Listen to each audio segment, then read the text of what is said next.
Case number is S66 of 2023, State versus Mkhwanazi, Sifiso. The matter, my lord, has been postponed today for both the state and the defense to address the court on appropriate sentence.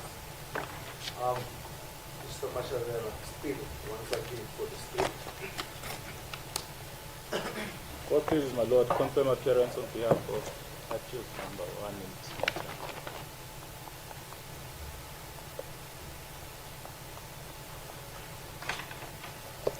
and my lord, the parties have filed the heads of arguments, although they were submitted late due to technical errors on my side, my lord. I mean technical difficulties. Yes. However, I'd like to ask court to pardon me on that. No problem at all. Yeah, the court confirms that it has received your heads this morning and it is in a position to be able to proceed with the matter. Thank you. All right. Mr. Mashabela, just give me one moment. I just want to make a note here.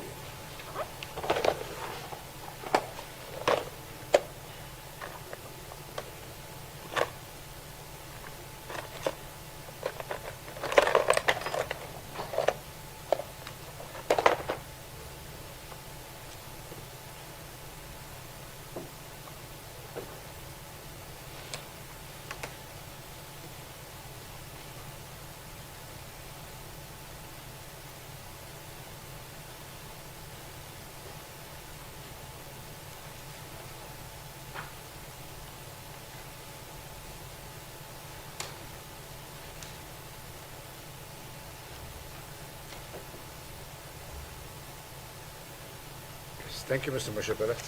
The court has received your heads of argument. I also submitted the heads. Yes. I also like to apologize. We just want to bring the attention to the court that we never actually submitted the accused records. So we have. Oh, the SAP 69. Okay, good. Thank you.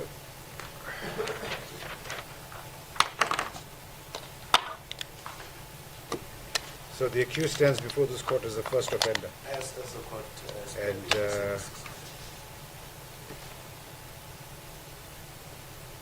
the current age of the accused? I saw the following in my. The accused was born 2002. 2002. Only. Okay. Right. So I know in my head that I think I hit 23 because I thought I did come. Okay. So he is still 23rd of September 2002. yeah, 23rd of September. Turning 22 then, in the month of September. in 2 weeks' time. So it's still 21 years of age. Okay. So the accused is currently 22 years old. Okay, 1 second. Let me just check again on the pre-sentence report what they say. But No, from the SAP 69, yeah. the accused was born on the 23rd of September 2023. 2002, sorry. Yes. Yeah. I just also confirm the social workers report. It is the same, yes. 23rd of September 2002. So on the 23rd of September 2024, he will be turning 22. Yes. So accused is currently 21 years old. Yes. Right, okay. Yes. Yeah. Then the defense will proceed. No, you'll proceed. Let me ask you first. You want him to proceed? Okay. No. That's Is it not? Okay. We are in Right. the sentencing. Good. So, Yes, Mr. But Makachuka. I can start. I don't No, know. it's fine. The court pleases. The accused is 21 years old. Correct, my lord. Just assist the court to unpack the aspect of relative youthfulness and what must the court make of that concept of relative youthfulness, having due regard to the fact the accused is convicted of serious crimes at a young age. These offences took place which year? In 2022, my lord. So he was what, 19 years old? 19 years old, correct, my lord. Okay. He was still a teen. So at that stage, my lord, he was still very young, and considering what has been reported by the relevant experts who came before court in the pre-sentencing hearing, it seems like the accused has maladjustments regarding his psychosocial and sexual development. But can we just perhaps maybe try and make a determination as to where is the root cause of the problem? On the one hand, I hear you to argue and say, well, because of the environmental factors which the accused was subjected to, that perhaps to an extent affected him, which resulted in him committing these particular crimes. That's the one explanation. The other explanation, as I've understood from reading the heads of argument, is the fact that the accused was extremely aggrieved by the fact that this particular sex worker had falsely implicated him on charges of rape, which subsequently resulted in him being incarcerated for a lengthy period of time, and upon his release, he essentially went on a rampage to exact revenge for what in fact had happened to him. So these are the two scenarios. Now, which of the two scenarios must the court accept as to what impelled the accused to commit the crimes as he did? No, my lord, his youthfulness may have played a big factor in that, because at the time when he was falsely accused and incarcerated for about 10 months, that was in 2021, so he was about 18 years of age as well. It transpires from the report of Ms. Faduza as well that there might have been something that has occurred to him during incarceration that would be the root cause of his rampage and anger that is inexplicable. However, we do not have any facts to that effect, and the accused has not said anything to that effect. Well, the accused hasn't taken the court into his confidence to tell us exactly what caused him to behave in the manner in which he did. Now, the court has to come to a conclusion based on the evidence. Yes, my lord. And which of the two is more probable? Or which of the two does the court have more tangible evidence in relation of? His psychosocial background, or the fact of what we know, that he spent a substantial period in prison, charges were withdrawn, when he came out, he targeted a specific set of persons, all were, as I understand, Zimbabwean sex workers? The ones that are known. Are known, yeah. And it appears that looking at the totality of the evidence, is it not so that that evidence supports perhaps reaching the conclusion that the accused was exacting revenge? Indeed so, my lord, but the court should look at both the environmental factors as well as the incarceration cumulative. So the environmental factors, the accused, I think his mother passed away at an early age. Those, my lord, are the one, I believe that are the factors that actually led to him not being able to express himself because of all the emotions that he had. Hence, he has not been able to take the court into his confidence and deal with these issues to show why exactly did he act the way that he did. But if one takes a look at the pictures of all the deceased persons as to how they were set upon, how they were tied, the positions they were found in, and what the accused subsequently did, can one safely conclude that because of the fact that the accused mother passed away when he was much younger, he lived with his father, and some of those psychosocial circumstances which he experienced caused him to do what he did? Or from the manner in which we note the photographs and what had transpired to the deceased persons, that is indicative of an individual who is exacting revenge? My Lord, it's indicative of an individual who is angered, and his expression of anger is, I would say, has been affected by his youth as well, in that he acted, it was not in proportion with the harm that was done to him, if I may say it like that. So that youth factor also plays a factor there, my Lord. Okay. Now, the prescribed minimum sentence on the charges of murder, the court has found premeditated, because obviously the concession that has been made is that he was angered, and the court has found that as a result of him being angry, exacting revenge, and the manner in the modus of him committing these offenses was a clear indication of an individual who was acting with a premeditated mind at the time when he committed these crimes. Now, the challenge the court has, and what I need to unpack with you, is the following.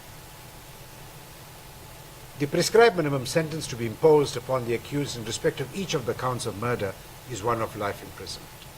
Right? Correct. That's the ordinary sentence that is to be imposed. Correct. The one aspect that the court must take into account, or the first aspect the court must take into account, is the prescribed minimum sentence. The second aspect that the court must take into account is the relative youthfulness of the accused at the time of the commission of these offenses. The third consideration that the court must take into account is the fact that he, in terms of section 286 capital A, has been determined to be an individual who is to be classified a dangerous criminal. You understand? Yes. So you've got the life imprisonment, you've got relative youthfulness, and you've got, on the other hand, where the court must proceed, it must make a determination in respect of whether it needs to proceed in terms of section 286 capital A of the Criminal Procedure Act. And if he is to be declared a dangerous criminal, then he's got to be incarcerated for a specific period of time before he returns to court, in order for a court to determine as to whether he still poses a further risk to society or not. Yes. So can you just assist the court to unpack that? Well, my Lord, with regards to the minimum, the prescribed minimum sentence, Yeah. in terms of section 51(1) of Criminal Amendment Act, my Lord, the court has the discretion to deviate from the prescribed minimum sentence if there are compelling circumstances, my Lord, existing. And I've submitted in my head, my Lord, that indeed there are compelling circumstances to deviate from that. I can refer the court to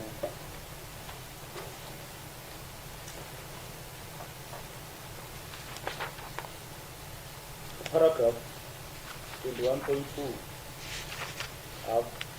I have summed up what I believe, my Lord, would be the compelling, the substantial circumstances to deviate, my Lord. This would include the youthfulness, and that he was still very young at the time of the commission of the crime,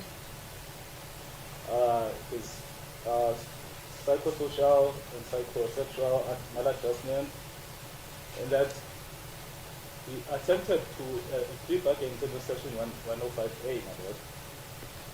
He also gave admissions to court, admitting to having killed the 6 victims, my lord. Furthermore, he has also spent some time in incarceration, which would amount to about 2 years, 11 months or so, which is close to 3 years, my lord. When you include the 10 months that he was incarcerated in 2021. Also looking at the environment that he grew up in with a strange relationship between his father and him, and the ease of access to sex workers and having had sexual encounters with them at a very young age of 15 years. Also, him growing up in a child-headed household, my lord. I think these, my lord, are compelling circumstances, especially as well as that it does not have any previous conviction before this. So, can the court then take it that what the defense is submitting in respect to the substantial and compelling circumstances is one, his age, no previous convictions, what else? The psychosocial and psychosexual maladjustments.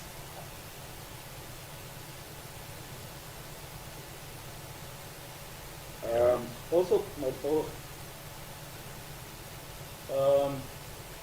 court should also take into consideration that before his incarceration in 2021, when he was accused of rape before, he had had many sexual encounters with sex workers over, I think it was about 3 years or so, because he started having interactions when he was 15 and at that time he was, 19? So before that, there had not been any incident of harm towards the sex workers. It only began once after the incarceration. And in that, we should also take note of the frequency that he would have these encounters with the sex workers, in that during the time that he committed these crimes, he is said to have been having engagements with sex workers, about 6 sex workers per week. That's over a period of 6 months. And there's 6 that were harmed. So this shows the proportionality of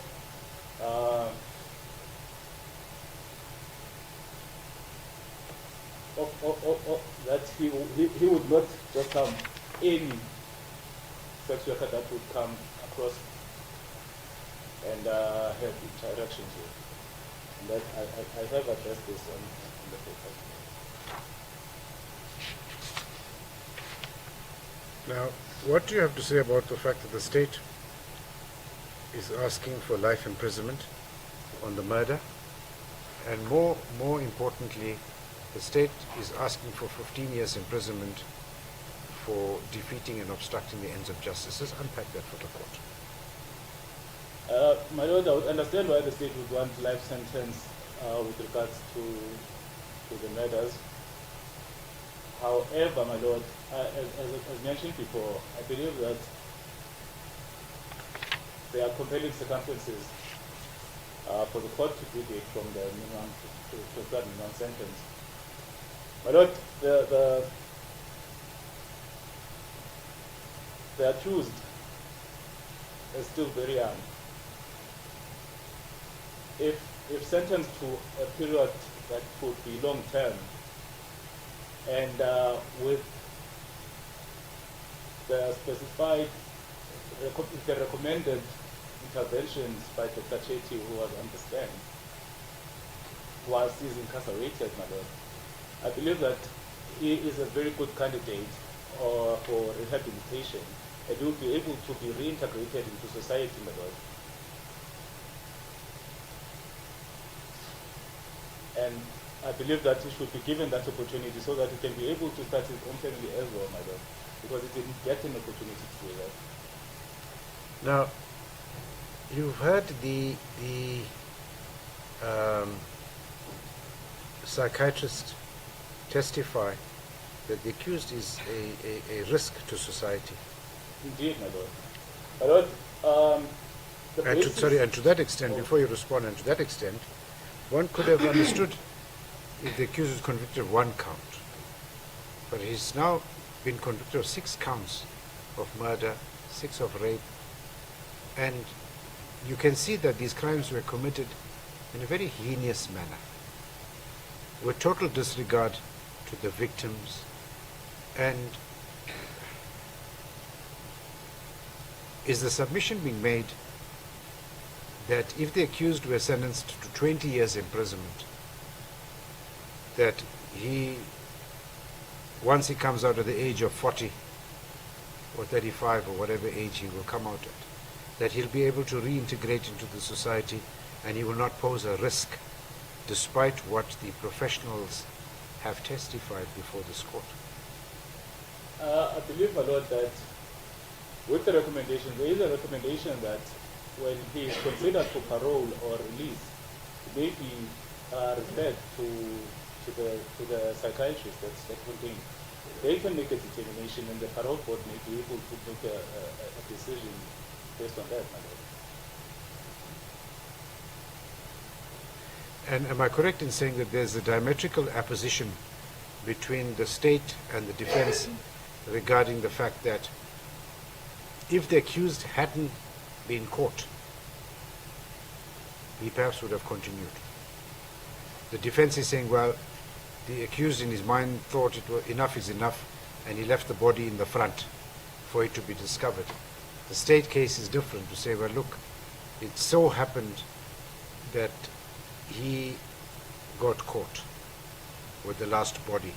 He did not have sufficient time to remove it and to place it elsewhere so it wouldn't be discovered. Yes, my lord, these are mutually destructive views, my lord. However, the court has made a ruling in regard to whether the accused indeed hit the body or not. We are with the court. The court says he hit the body, he hit the body. However, he hit it in a place where it would be accessible enough, easily accessible for him to get caught. As he had told the psychiatrist that he would have continued killing had he not been caught. But can I just ask you, counsel, we're now at the pre-sentencing stages. If one in the ordinary course of business, as an ordinary citizen, had to perhaps maybe look at the accused, is it not so that one's knee-jerk reaction would be he appears to be a normal individual, and if you then put into the equation these convictions having due regard to the manner in which these murders were committed,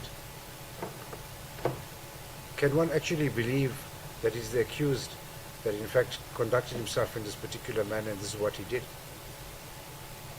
You know, my lord, what you are saying is correct.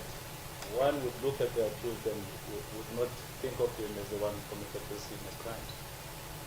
However, he has shown, with the interaction with the probation officer, with the psychiatrist, with the clinical psychologist, that he can open up in an environment of psychotherapy of that nature. I'm not sure how to describe it, my lord. Because he was cooperative, he would give them all the information that they needed, and they would be able to read him to say this is how he is emotionally. So I think with the recommended interventions, my lord, over a long period of time, it would really assist in bringing out whatever it is that is inside. When you say a long period of time, do you have in your mind something like maybe 25, 30 years, more than 30? What are you thinking? 20 years, my lord. 20 years. Yes. So are you then suggesting that the accused not be sentenced to life imprisonment, but he be sentenced to 20 years imprisonment on the murder, and that all the other counts to run concurrently with that one count of murder? Is that what you are saying? Correct. And the cumulative effect of the sentence upon the accused must be 20 years imprisonment. Indeed so, my lord. And the declaration of the accused as a dangerous criminal? Well, my lord, it still goes back to the psychotherapy treatment that we'll be getting. The doctor made this recommendation in his report, and that they would improve or assist the accused, my lord. Believe that, my lord, he is he's a very good candidate for rehabilitation, my lord. He's a very good What did the doctor very- say? I beg your What did the pardon? psychiatrist say? On his recommendation. What did the psychiatrist say? He said that the accused must need long-term.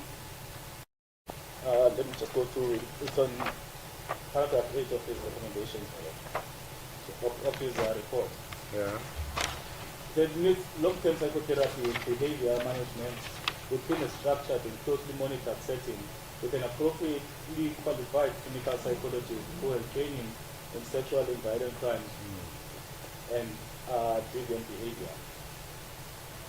Recommended that he participates in sex offender-related courses within the Department of Correctional Services. He should be referred to Stockholm for assessment of his when he's considered for parole or release. The last one is post parole. You should also proceed with the treatment. Now, the first one, my lord, which is psychotherapy. The Correctional Services Department, my lord, has psychologists that are there. I have, if you look at But let's say, for example, counsel, the psychiatrist is saying in paragraph 7 of the report under comments that the accused has a high risk for reoffending. yes, So now, is the submission being made that the accused be sentenced to 20 years imprisonment, be subjected to all the psychological treatment in prison, and that should perhaps assist him, and then he's then will qualify for parole and then put back into society? Is that what the submission I'm not is sure being if made? I understood what my lord was saying. What the court is asking of you is that you are saying that the accused is relatively youthful, sentence him to 20 years imprisonment. Right. Yes. And then also at the same time, coupled with that, he must be subjected to psychological evaluation and treatment within the prison environment. Yes. So with parole, we may know perhaps maybe he'll be out in 15 years. Yes, my lord. Now the doctor says, the psychiatrist has come and told us, Dr. Chetty, that the accused has got a very high risk for reoffending.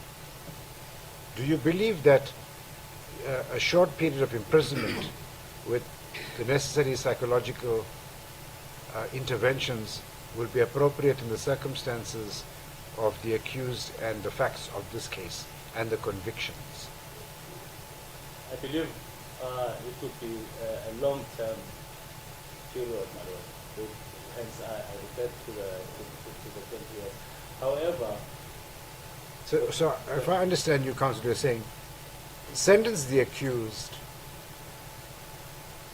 but don't crush him. indeed, my lord, and this issue of risk that the court refers to can also be Monitored. monitored with the recommendations that were made by the doctor himself. Okay. All right. Yes, my lord. Good. Anything further? I have made my submissions. No. Just would like to make a correction on the heads. On Yes. paragraph 22, my lord. Yes, what do you want to correct, counsel? Beg your pardon? I say, what do you want to correct? Okay.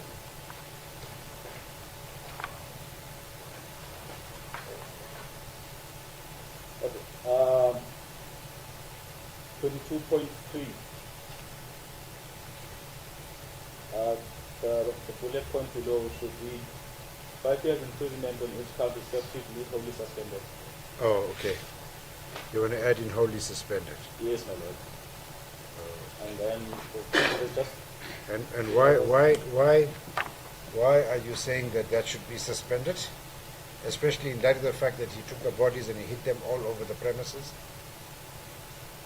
He defeated the ends of justice. Why should he get a suspended sentence? well, my lord, if you look at the nature of the crime that he committed, they were continuous in nature in that he did not, today he would go and kill, tomorrow he would go and rape, tomorrow he would go and hide bodies. Can I ask you, counsel, from what we have before us from the side of the accused, can one really come to the conclusion that the accused opened up all his cards to this court or still kept many of them close to his chest? Meaning that at the end of this process where we are, can an individual safely say that we know exactly what happened to each of the victims as a result of the conduct of the accused? Do we know, like, when they were fetched, what had transpired, how he had conducted himself towards them, what he had done, how he had in fact committed the crime? Has the accused come open, has he played open cards with the court? Is it not so at the back of your mind, even the people who are sitting in the gallery of the court know the finding of the court, but they really don't know what actually happened to each victim? And should that not have been the process that should have unfolded if the accused perhaps is going to say that he has exhibited an element of remorse and contrition? Well, my lord, I believe that the accused has done his best to give his account of what has transpired. The court will remember that the accused has had many sexual encounters with sex workers. Now, to give details of when I picked this one up and I did this, and with the 6 people that he had murdered, sometimes he even mixes them up as he's not sure which one is which. This goes to his psycho issues as well, if I can put it like that. But as much as he could have, he has come clean to the court. That is my opinion. All right. Good. No, thank you very much, counsel. Appreciate it. Oh, my lord, sorry, as I was correcting. Yes, sorry. Yes, yeah, what else? Yes, on page 15, the just to that point there.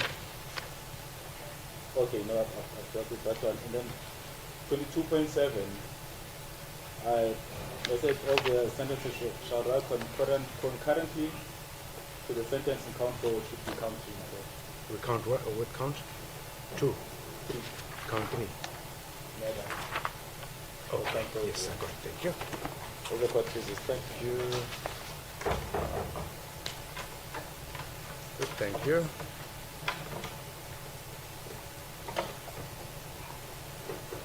Thank you, Mr. Mashabela. I'll start to respond to the submission made by the court in relation to the Samkhwanazi report. Despite the usefulness of the accused, of the charity and lying, with all the facts and circumstances that was brought before them, they still, in conclusion, in paragraph 9 of their report, that the accused represents a danger to the physical and mental well-being of other persons, and that the community should be protected. It is not that when they made this condition, they were not aware that the accused was not a young man. And for them to qualify their conclusion, we found their conclusion being qualified by paragraph 7.1, where they are saying Mkhwanazi poses a high risk of reoffending and has a significant history of committing violent crimes and is danger to the society. Most of these risk factors highlighted the above as indication. And what is important is these are not likely to be amenable. Amenable to change. To change. Further, Sorry, okay. they are saying his lack of general personal responsibility and inability to show general remorse for his action suggests a poor probability of him of ever benefiting from rehabilitative intervention. So that's what they are saying. And hence they concluded that it poses a danger. And So the fact that he was youthful should not be considered by this. Because you have a person who is saying that he was committing this offense in revenge of what happened to him. But on the other side, he does not come before court and play open cards to say this is what happened. He is asserting to say the matters were accidental. So it doesn't show a person who's remorseful, who's taking ownership of his action. You cannot say you were exacting revenge. But when you come to court, you say, no, the matters resulted as a result of the payment dispute and they were accidental. You can't reconcile the two. Mr. Mashibala, can I just ask you for a favor? Can we just take a short adjournment? I just need to see my colleague in chambers quickly.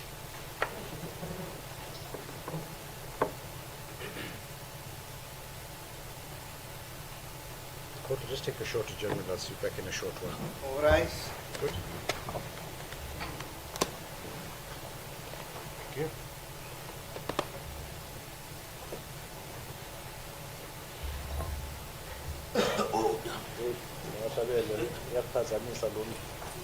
Right in the middle of your address. Yeah. Now I forgot what to say.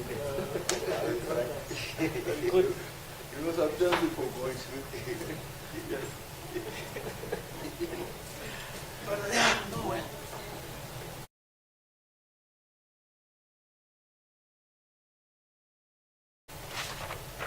And even the probation officer was also at pains to explain that the accused is hiding some information.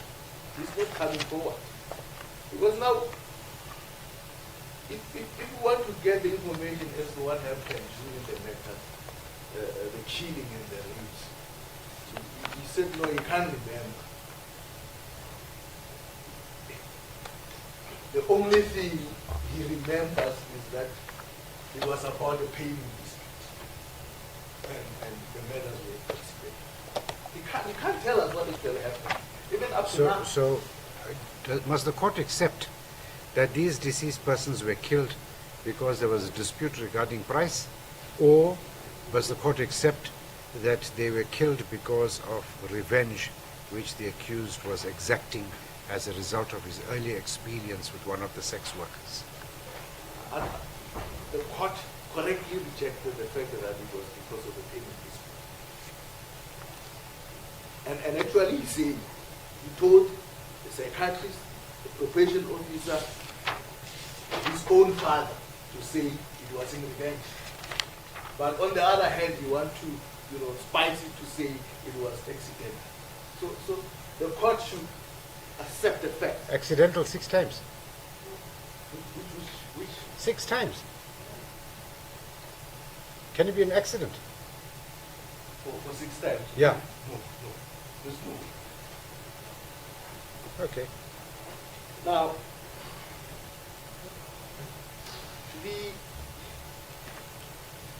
the issue the court also raised about defeating the ends of justice. Now, you have a person concealing the bodies of these people over a period of 6 months. What is aggravating that is that some of or all of these bodies were at the high level of conversation. Now, one of the bodies was even a skeleton. Now,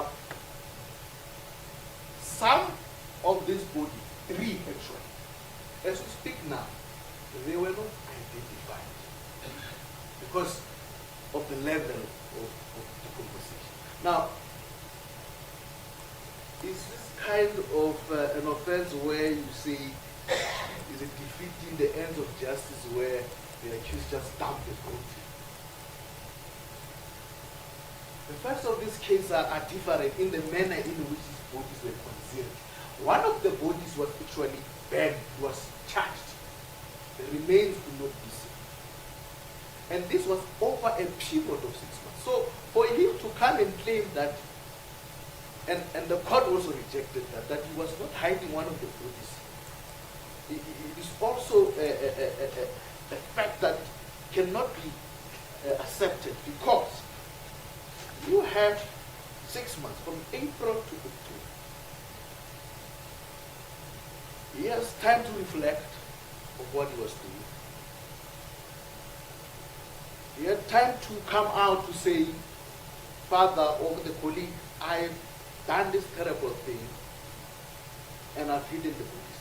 So it is my submission as to why I emphasize that these offenses of defeating must also be punished with the severity of sentence the court can impose on this.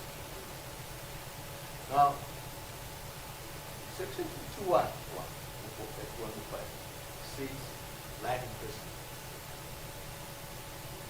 for each of the counts of conviction. 1, 2 say 15 years for each of the counts of conviction.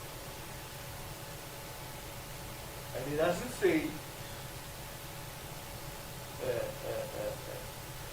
life imprisonment for all of the men. Say each count of murder, because the court on each count found the accused on premeditated. But you know, at the end, because there's only one life, even if we impose 10 lives, there's still one life. But the court must impose life on each of the offense the accused of. Cumulatively at the end, yes, they can be taken together because there's one. But I also want to highlight the aggravating circumstances in this case. You have these sex workers, the vulnerable groups, usually operating in fear. These 6 deceased were killed in revenge of an alleged incident that they had nothing to do. They are not the ones who, according to accused, frame of anything or of their charges. They just become innocent. And it so happens, Mr. Mashabela, that with the 6 victims, he ends up with a payment dispute in respect of each one. And actually, if you also look on the first incident of 2020, it is alleged there was also a victim. That's what he said. It's impressive where he's involved with sex work. There's always a payment dispute. Because that's what he alleges to say. 2021, I had sex with a sex worker. We had a disagreement with payment. And that's where she opened a charge of rape against me. So it's like when he has engagement with sex worker, there's always dispute. So why should the court believe that? It is improbable. Now, But is it more probable, Mr. Mashabela, having due regard to the manner in which we see the deceased were killed and in the manner in which they were killed, that it is indicative of an individual who is exacting revenge? you can see the manner in which they were suffering. All of them. Because if it was a payment dispute, you could have just walked away. Yes. You strangle. You don't kill someone because, I mean, whether you're fighting over it, whether it's 100 rand or 200 rand.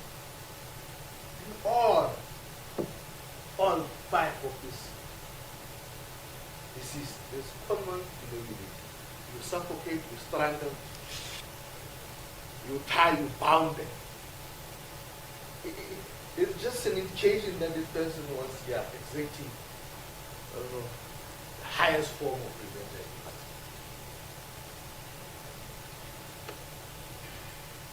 Now, two of the bosses, as shown by the photos, were at the advanced stage of their disease. And the accused, at his age, cannot claim that he was not aware that these people were also dead. But he still continued. Killed them or subjected them to the, torture, which I believe was a torture, because you strangle, you suffocate, you bound them, you tie them, their hands and their mouth, their legs. So, being aware that these people were pregnant, is still continued. The accused cannot claim that he is not aware that the gender-based violence is not acceptable. I think each and every day we hear from the news about a woman being killed and raped. At his age, he cannot claim that he was not aware. But shamefully today is becoming part of the statistics. You see, he killed and also raped. But Mr. Mashabela, the aspect that's troubling the court, and that is the submissions that have been made, which at the end of the day the court will have to make a finding, is relating to this: that must the court honestly, genuinely accept and believe that the accused accidentally killed these 6 victims as a result of a payment dispute, on the one hand? Or is it more probable, having due regard to the manner in which these women were killed and the modus of the accused, that he single-mindedly, cold-bloodedly was acting to exact revenge? The accused planned the murder of this man. That's the only conclusion. Can I just ask you, Mr. Mashabela, I think the court is reminded, one of the witnesses gave evidence in this case, that when the accused would go out looking for an individual or a sex worker, he had a particular profile that he was looking for. And I think on the one occasion when he spoke to the one worker that came and gave evidence, I don't think she particularly fitted the profile that he was looking for, and he asked for the other one. He said, that's the one I want. So it's almost like you're going to a store that's selling fish in a tank, and you're saying, I don't want that one, but just catch that one for me, that's the one I want. What does that tell you about his mindset? The evidence is that the deceased, the identified deceased, were all Zimbabwean of the Shona origin. Right? We don't know about the ones that they were. Yeah. You look at the initial rape case, it was opened by a Zimbabwean of the Shona origin. So his intention was to target certain sex workers. Because there was one of a Sotho nation. Why did he not kill? He claims that because with that one, because there was no payment dispute. I submit that is improbable. He was targeting certain individuals of certain Race and origin. Race and country of origin. If you're not from Zimbabwe and you speak in Shona, then he had no other reason for revenge. That is why he killed.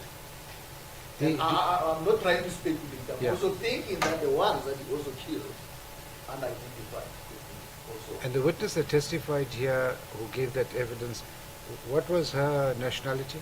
Zimbabwe. Okay. All right. Now,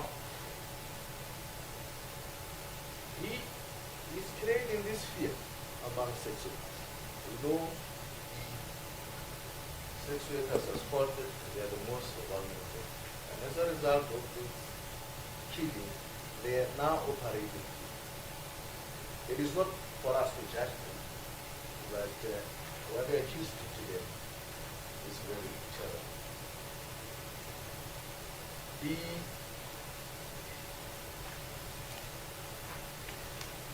other aspect the defense raised is the accused background, psychosocial background, that might have an influence. But it doesn't help because according to the probation officer, the social worker, and the psychiatrist, they are saying the accused is not coming out. He's a person that you can, he's not showing any, there's no action that shows that the accused is remorseful. It's lack of impact. So there's nothing that I can say to the court that because of his background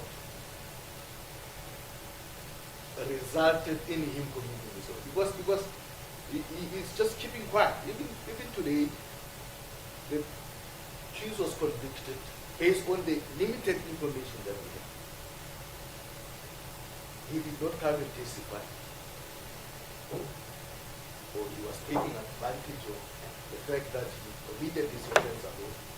But at the end of the day, we don't have the full picture of the accused, except what he's telling us. And what he's telling us is contrary to some of the evidence. Because he is still even today saying revenge and explain time, which cannot be reconciled. So my submission is that despite the youthfulness of the accused, the court is dealing with a dangerous criminal.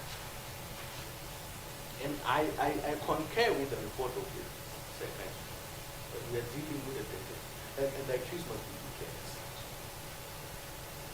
So when the court imposed sentence, it must impose it in terms of 32 days, so that he be sentenced to sort of indefinite imprisonment, and the court determines the date in which the accused must also be brought to court to assess if indeed he has changed. Because as things stand now, from the report, chances of him being rehabilitated seems to be certain. So we must go and serve.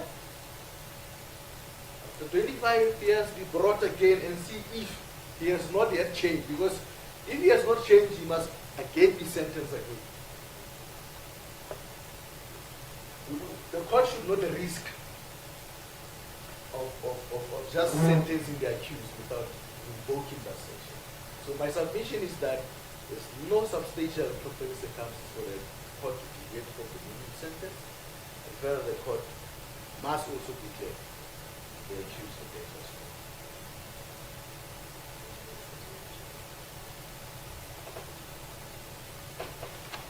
The rest of my submission I contained in the head of argument, and I still stand.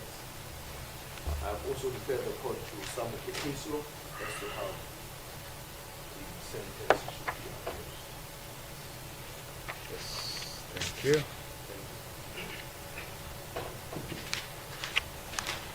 Mr. Mashibela, just can I ask you, there was something that, oh yeah, just go to paragraph 35 of the heads.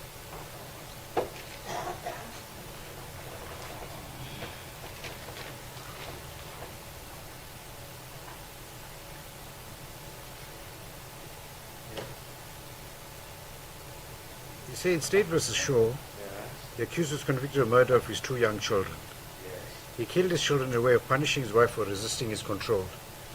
It was held that the provision of Section 51(1), read with Part 1 of Schedule 2, relating to a minimum sentence of life imprisonment, were not applicable in that case. The court stated that by his conduct he has also devastated the lives of the rest of the family. The accused was sentenced to life imprisonment.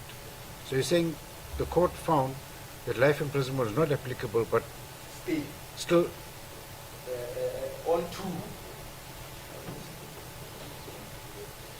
you don't think what you meant to say Let me were applicable in that case? Yeah, it was applicable. Yeah. Hence life imprisonment. Correct. Yes. You got to remove not. Not, it was a typing error. Thank you. Good. Thank you.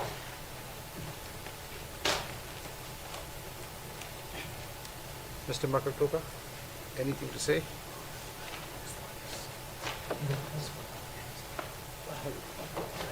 My lord, I think with the oral submissions that are made as well as the written submissions, I have noted anything except for the issue that was raised of the profiling of the women. And then after here refers to these women being of Shona origin and from Zimbabwe, and that you could see that they were from there. However, I think this is only just speculation, because I do not believe that you could have seen that standing from a distance that this person speaks Shona, this person is from this place. So that is just overreaching, my lord, and I think the court should just reject that as a conclusion.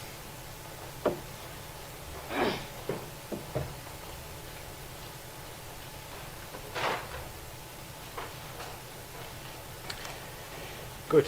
Yes. Mr. Mkhwanazi, you may rise. The court has carefully listened to the submissions that have been made by counsel in this case, and to that extent, you will recall and remember that the court has received the reports from the Stellenfontein Hospital, has received victim impact statements, as well as a pre-sentence report in respect of yourself, in consideration of the imposition of a suitable sentence upon you. In addition thereto, the state and the defense have presented heads of argument on sentence, as well as argued the matter.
Now that the court has received all these reports and all the information, it now has to apply its mind very carefully to the facts of the case, to the convictions that have been, to the offenses that you've been convicted of, as well as all the evidence that has been led in the pre-sentencing process.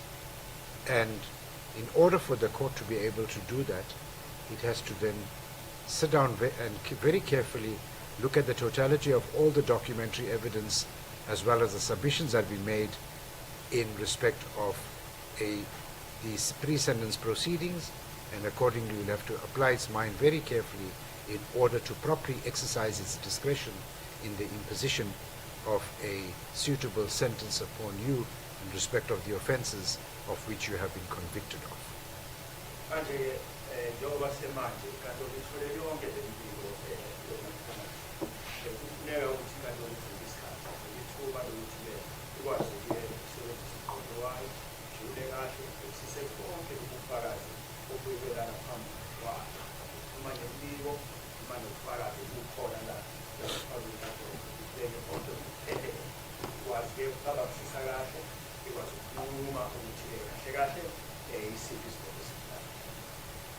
Therefore, in the circumstances, this process requires the court to carefully apply its mind, and it will take a little bit of time. In the circumstances, by agreement between the parties, your matter then is postponed back to the High Court of South Africa, Gauteng Division, Johannesburg, to Wednesday, the 18th day of September 2024 at 09 hours 30 or soon thereafter, the matter shall be heard for the imposition of sentence. You are in custody. You shall remain in custody until then.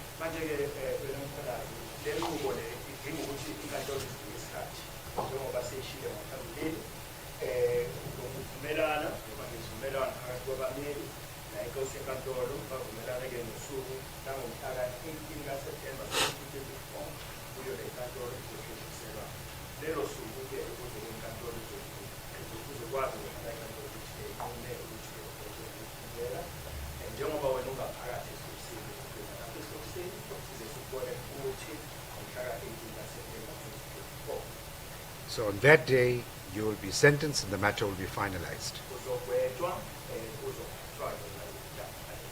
Do you understand? I do understand. Good. Thank you so much, Counsel. The court, then, having no further order of business, is going to take the adjournment. Thank you so much, Counsel. Good. The court then adjourns.